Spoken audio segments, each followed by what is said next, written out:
ज़ूकॉल और BT hoc Indian economy की मजबूती और इसे आगे बढ़ाने में किस तरह से अपना योगदान दे रहा है, तो मैं स्पर्श सिंह इसे डिटेल में डिस्कस करने वाली हूँ डॉक्टर संजय खंडेलवाल से। स्पर्श, जैसा कि तुमने पूछा है कि जुकोल और बीटीओ कैसे योगदान दे रहा है भारतीय अर्थव्यवस्था को आगे बढ़ाने के लिए।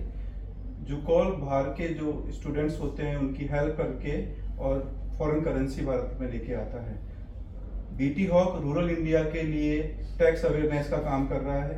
दूसरा, रूरल इंडिया के जो बिजनेसमैन हैं उनको फाइनेंशियल एडवाइस भी दे रहा है। मतलब ज़ूकॉल का काम है कि जो फॉरेन में स्टूडेंट्स हैं उनको स्टडी प्रोवाइड करना, मतलब केवल स्टडी में हेल्प करना नहीं, इंडियन इकोनॉमी में भी कंट्रीब्यूट करता है। तो केवल कैसे कंट्रीब्यूट कर रहा है वो इकोनॉमी में? बाहर की यूनिवर्सिटी में जो बच्चे पढ़ रहे होते हैं उन लोगों को एजुकेशन हेल्प चाहिए होती है, प्रोजेक्ट में, असाइनमेंट में, इनमें सब में हेल्प चाहिए होती है। तो वो हेल्प हम बहुत कम रेट्स पर इंडिया से उनको प्रोवाइड कराते हैं और उसके लिए जो हम चार्जेस करते हैं वो फॉरेन करेंसी में चार्जेस करते हैं और उस फॉरेन करेंसी को हम भारत में लेके आते हैं। ठीक है, तो जब वो वापस आ जाते हैं इंडिया तब? अब जब वो वापस इंडिया आएंगे तो स्किल्ड लोग हैं, टैलेंटेड लोग हैं। जब टैलेंटेड लोग भारत में वापस आएंगे तो वो भारत के लिए काम करेंगे, अपने देश के लिए काम करेंगे। तो जब टैलेंटेड लोगों का पूरा एफर्ट्स, पूरी स्किल हमारे देश की अर्थव्यवस्था में लगेगी तो देश विकास करेगी। और जैसा आपने बताया कि जो बीटी हॉक है वो टैक्स अवेयरनेस देता है रूरल इंडिया में, तो इसका क्या इम्पैक्ट है मेन?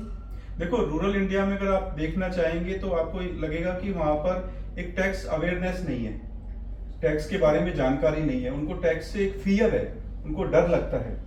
तो बीटी हॉक ने एक रिस्पॉन्सिबिलिटी ली कि हम इस चीज के लिए एक स्प्रेड करेंगे कि टैक्स आपके डेवलपमेंट के लिए काम आएगा, आपके विकास के लिए काम आएगा और उनसे उनका प्रोफाइलिंग भी मजबूत होगा। एक बिजनेसमैन को उसका प्रोफाइल स्ट्रांग होना बहुत ही जरूरी है। तो बीटी हॉक इन दोनों ही चीजों में बहुत अच्छे से काम कर रहा है। कोई ऐसा अचीवमेंट हुआ है पहले जो आप मुझे इस चीज को और ज्यादा इलैबोरेट कर सकते हैं? हाँ, जैसा कि बीटी हॉक बहुत टफ होता था पहले रूरल इंडिया से किसी भी बिजनेसमैन को टैक्स जमा कराने के लिए बोलने का, क्योंकि उनको ये लगता था कि टैक्स तो हमें जमा नहीं कराना है, किसी भी तरीके से टैक्स सेटल हो जाए। बीटी हॉक ने बताया कि आप टैक्स जमा कराएंगे तो आपके बिजनेस का प्रोफाइल स्ट्रांग होगा।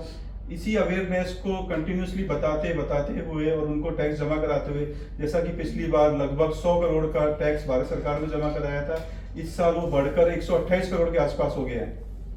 अच्छा, तो ये काफी अच्छा अचीवमेंट रहा है। बहुत अच्छा है, क्योंकि ग्रामीण भारत का योगदान भारतीय अर्थव्यवस्था में भी आने लग गया है और वो खुशी के साथ में आ रहा है। ऐसा नहीं है कि कोई चीजों को उनको डर से हो रहा है, वो खुशी वो समझ पा रहे हैं। और मैं, जैसा कि मैं जानता हूं और मैं मानता भी हूं, किसी भी देश की अर्थव्यवस्था में ये दो महत्वपूर्ण पिलर है। और अगर हम लोग वुमेन एम्पावरमेंट की बात करें तो वो कैसे कंट्रीब्यूट कर रहे हैं इंडियन इकोनॉमी में? हाँ, तुम इस पर अगर देखना चाहोगी तो वुमेन एम्पावरमेंट में जब मैं बात करूं तो वुमेन को इंडिपेंडेंट बनाना चाहिए। इंडिपेंडेंट कैसे बनेगी कि वो जो उसने एजुकेशन ली है, जो स्किल है, जो नॉलेज उसने अर्न कर रखी है, उससे उसको एक प्लेटफॉर्म देना। तो अभी तक आप देखेंगे किसी भी ऑर्गेनाइजेशन में या किसी भी सरकारी संस्था में इतना नहीं है, लेकिन जुकोल ने 65% महिलाओं को आरक्षित कर रखा है। 65% महिलाएं हमारे यहाँ पे लगभग जॉब करती हैं, कभी कम ज्यादा हो जाता है, लेकिन 65% को हम मेंटेन करके चलते हैं। तो ये तो बिल्कुल क्लियरली दिखाई दे रहा है कि बीटी हॉक और जो ज़ूकॉल है दोनों ही इंडियन इकोनॉमी के अंदर काफी ज्यादा कंट्रीब्यूट कर रहे हैं, बहुत स्ट्रॉन्ग तरीके से कर रहे हैं। बिल्कुल सही कहा। स्पर्श ने जो 3 पॉइंटों को बोला है, मैं थोड़ा सा ब्रीफ कर देता हूँ। भारतीय इकोनॉमी को आगे बढ़ाने के लिए जो 3 बड़े पिलर हैं, वो पिलर हैं कि विदेशी मुद्रा भारत में आए। दूसरा, सबसे ज्यादा टैक्स जमा कराने वाले लोग हमारे यहाँ देश में बने और टैक्स जमा कराए ईमानदारी से। तीसरा, महिलाओं को आगे बढ़ाने का। तो जुकोल और बीटी हॉक तीनों ही चीजों में लगातार काम कर रहा है। जैसे कि हमने सुना कि जो हमारा बीटी हॉक और ज़ूकॉल है किस तरह से कंट्रीब्यूट कर रहा है इंडियन इकोनॉमी में, तो हमें पूरा विश्वास है कि जो हमारे माननीय प्रधानमंत्री श्री नरेंद्र मोदी जी का जो विजन है थर्ड इकोनॉमी तक का पहुंचने का, वो हम जल्द ही पूरा करेंगे।